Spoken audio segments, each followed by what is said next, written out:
Hey, hey everyone, I'm Dr. Eduardo Harrington. I'm super excited to share a little bit more about how to prepare for an embryo transfer today. I hope this is informative and helps you get ready for a big step in your journey. So let's get started.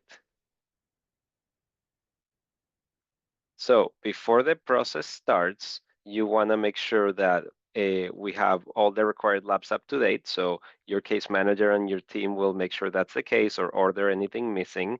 We want to make sure that your uterus has been evaluated recently. We typically do a saline sonogram for most of our patients. Sometimes this means you had a hysteroscopy or surgery of the uterus or some other method. We're making sure that there's no polyps or fibroids or scar tissue, anything that can reduce pregnancy rates on the embryos that you work so hard for. We, during this process, also do a mock embryo transfer. We want to make sure that we can get that embryo into the uterus easily. And if it's going to be difficult, we make ourselves a map, we write notes for each other, and we make sure that we know how to get in or that we're prepared for a difficult transfer and leave extra time so that we're not struggling and are surprised at the time of the embryo transfer. You want to make sure you're taking a prenatal vitamin with folic acid as well.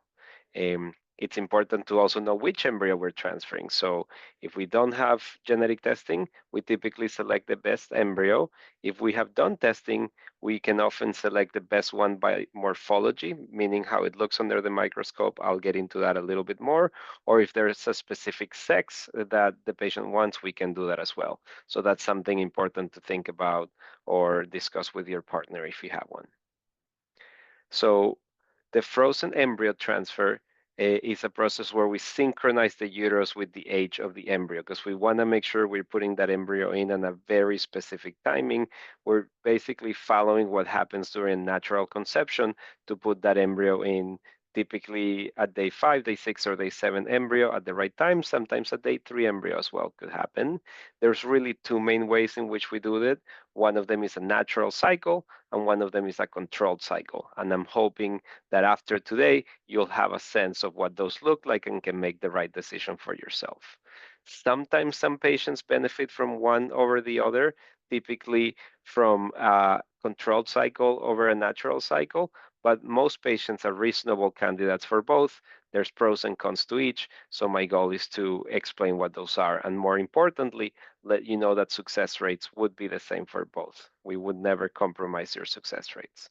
So when do you want to make this decision? You do it in communication with your doctor. They'll let you know if there's something that you need to know ahead of time, when one might be better than the other, but you can certainly have a preference. So for my patients listening to this, I want to know after you hear this whether you prefer a natural cycle, prefer a controlled cycle, don't care either way and want me to pick for you so that I have a sense. I'm always going to tell you if I think one's better than the other.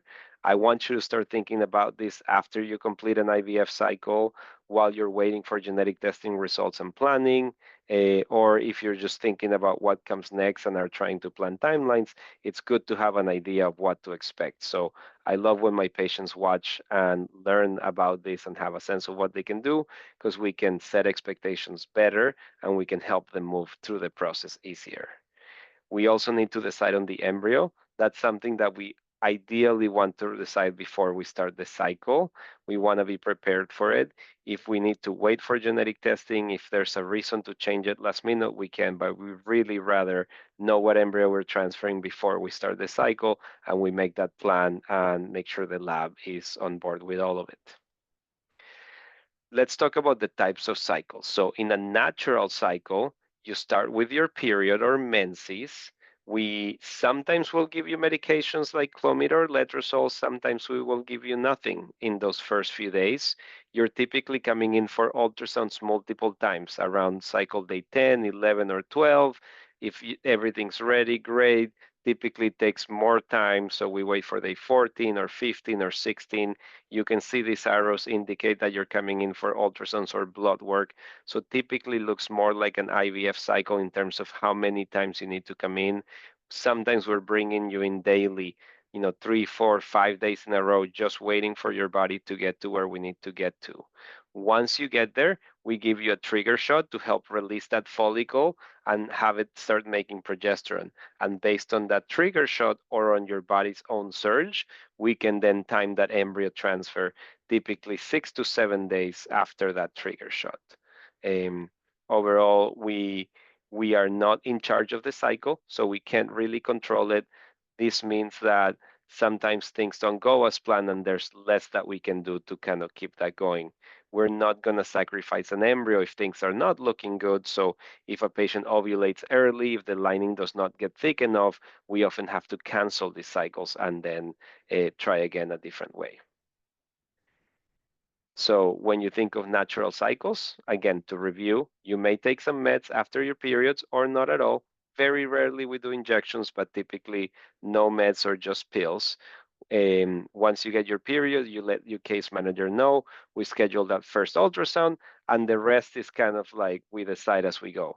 Maybe come back tomorrow, maybe come back in 2 days. It all depends how things are looking and how fast your cycle's going. This is what I just mentioned. Date of transfer, we don't know until that trigger shot, so we'll know a- about 6 to 7 days prior. And this can happen any day of the week. Again, we're not in charge, so it could be a weekend, it could be a weekday. We can't plan it and we can't change it. So it will be with the doctor who's there that day. When we're thinking about a controlled cycle, we are doing this and we're taking charge. Typically, this means that you get a period or you come off birth control, as I'll explain, and then you start on estrogen pills. They could also be patches, injections. Sometimes we add some vaginal estrogen. We then bring you in around day 12 or 14 or 16, somewhere in there.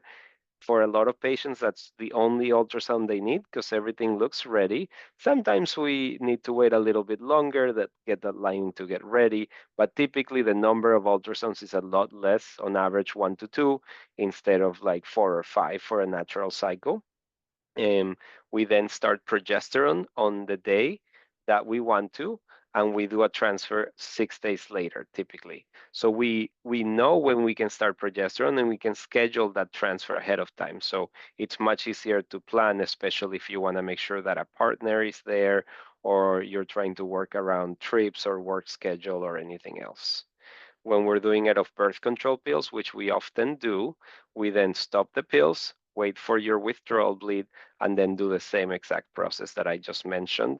A lot of patients, after finishing an IVF cycle, will go on a short course of birth control pill in order to give us time to get genetic testing results, to synchronize schedules or anything else. Oftentimes, after we're taking out small polyps or fixing defects in the uterus, we will also use birth control pills, and this process works the same after those. So the birth control pills give us flexibility. They don't change the outcome at all. They just help us manage the timing a little bit better. When we're looking at this controlled cycle, again, you start estrogen pills early in the cycle or after the pills, and we can pick that day of transfer. And most times this means that your own doctor can do it. All of our doctors have similar success rates, so it's not going to be better or worse with your own, but it's always nice after working so hard to have that special moment be with someone who you know so well. If we need to move that date, if the lining's not ready, that's okay. We can push that date forward. We can progesterone start a little bit later, but certainly we can plan, and oftentimes we keep those. And we do not do this kind of transfers on the weekends, only during the weekdays. So most importantly, all of them have equal outcomes. We would never sacrifice the outcomes for doing it one way or another. We want to do what's best for a patient, but there are pros and cons to each, and I want to make sure that we go through them in detail. When we're thinking natural cycle, main benefit, little less medication, no injectable progesterone. So this is progesterone injection that goes into the muscle, typically in your glutes or your thighs. It tends to be more uncomfortable than the typical IVF injections. So often patients that do natural cycles are hoping to avoid these injections. We cannot do a controlled cycle without them. And then there's a potential decrease in pregnancy-related hypertension. This is an evolving field. There's some data that shows us, and ongoing studies, that we believe are going to prove that that's the case. So something to keep an eye on as the data evolves, but that's the idea. The downside is lots more ultrasounds and blood work, sometimes daily, less predictable, and you can't plan it. So it will be with whoever it will be that day. There's a little bit of a higher cancellation rate because the lining might not be ready and ovulation might happen early. And this is not an ideal thing to do if your cycles are very irregular. We can try to induce ovulation with something like letrozole or clomid, but it doesn't always work. So there's a little bit of a higher chance of cancellation. For people doing a controlled cycle, it's the opposite. The benefits are lower cancellation rate. We can move that data around. We can wait for the lining to be ready because we're not relying on your body. We're giving you those medications. You can often do it with your own physician. Highest chance that that you get the outcome that you want because you are getting to the pregnancy a lot faster. So lower cancellation rate, higher chance that you get there. It doesn't mean that a transfer will be a better or worse if we get to the transfer, but because the cancellation rate is lower, it's most likely that we get to a transfer that month. If we don't get there, then we switch from natural to control. And then downside, mainly you need injectable progesterone, which is not comfortable. So overall, about 90% of the cycles that we do at RSC are controlled. That's what our patients want. Sometimes that's what's better for our patients, but we're open and we want to make sure that we follow our patients' preferences and goals. So we're open to doing either as long as it's the right thing for you. And we almost always transfer one embryo. This is something that's important. We don't want you to have twins if we can avoid it. Sometimes an embryo splits into two, about 1 to 2% of the time. If that's the case, you might have identical twins. That's a risk that we cannot control. And it's even lower than the chance of having twins when you're trying at home naturally. But we often shoot for one, except in select cases. And your doctor can guide you in that recommendation. How do we choose the embryo? So we try to choose the embryo that has the best chance of success. If there's a preferred sex, we keep that into account. So for this decision, we're looking at genetics. So looking at embryos that are chromosomally normal, if genetic testing was done. We then look at morphology. So this is how the embryo looks under the microscope. It's also known as the grade of the embryo. If there's no sex preference, you just let us know and we'll transfer the best embryo overall. Or if we don't know the sex without genetic testing, we'll transfer the best embryo overall based on how it looks under the microscope. And it is your responsibility to let us know if you have a sex preference for your embryos or not at all. And then we can guide it and your doctor will help pick the right one. This is what I mean by how it looks under the microscope. We look at embryos and we look at three factors. We look at how progressed or expanded it is on a scale of 1 through 6. We look at how the inner cell mass or ICM looks. This is the part that becomes the baby. And we look at the trophectoderm, which is the part that becomes the placenta. And we grade those to A, B, or C. So we're looking at those grades and we're picking an embryo based on those three parameters. And we have a lot of experience using our own data to pick the right embryo with the best chance of success. Typically, embryos that are genetically tested where we know the sex of the embryo, even if you go from a fair to a good embryo, the pregnancy rate change is not super significant, maybe in the 5 to 10, maximum 20% difference. The day of the embryo also matters, whether it's a day 5, day 6, or day 7 embryo. So your doctor can help guide you as to what do those percentages might look like for you, but typically we'd like to know, don't care about the sex of the embryo, prefer a male, prefer a female, and then we can go from there. So I also want to cover what to expect. So when you're doing an embryo transfer, you're going to get the precise day of your embryo transfer when we start the progesterone. That could be somewhere between 5 and 7 days prior, but you won't know the exact time until 2 days prior because we want to make sure that we make the schedule and then we slot in those transfers. So you'll get a call 2 days prior to your embryo transfer in the afternoon with a time that typically is between 11 a.m. and 5 p.m. We cannot guarantee the exact time until we make the schedule. You'll be asked to empty your bladder and then drink a lot of water. We want to make sure your bladder's full That makes looking at the uterus easier. It flattens the uterus to make the transfer more straightforward, and it improves outcomes. We want you to bring IDs. We want you to avoid wearing any scents or perfumes, and we want you to review and follow all instructions. We're going to have exact instructions of when to take, when to take it. And then if you're planning to take Valium, which is a medication that helps you relax, you want to make sure you have a ride home because you cannot drive after taking it. Your team will go through this in a lot of detail prior to the transfer, but I wanted to kind of walk you through it so you know what to expect. When you come in, we're going to use a speculum to look at the cervix. We're going to clear progesterone and cervical mucus out of the way with a dry Q-tip, and then we're going to put that embryo at the top of the uterus. This procedure can take anywhere from 5 to 10 minutes, sometimes a little longer if it's a difficult one, and we will confirm that we're dropping the embryo all the way at the top of the uterus. Then we'll check the catheter, make sure that the embryo didn't get stuck because it's microscopic and we can't see it on ultrasound. And if that's the case, then the procedure is complete. You can go ahead and empty your bladder, which people are usually very happy to do after holding it for a little while. And then we do a pregnancy test about 9 days after that. So a couple of frequently asked questions that I want to make sure are covered. So is the transfer painful? Typically not. It feels like a long pap smear. Sometimes people might feel a little cramping, sometimes discomfort from having a speculum with a full bladder, but oftentimes it's not that painful procedure. It takes somewhere in the 10 to 15 minutes. It's going to be longer in the whole time that you're here, but the procedure is typically relatively quick.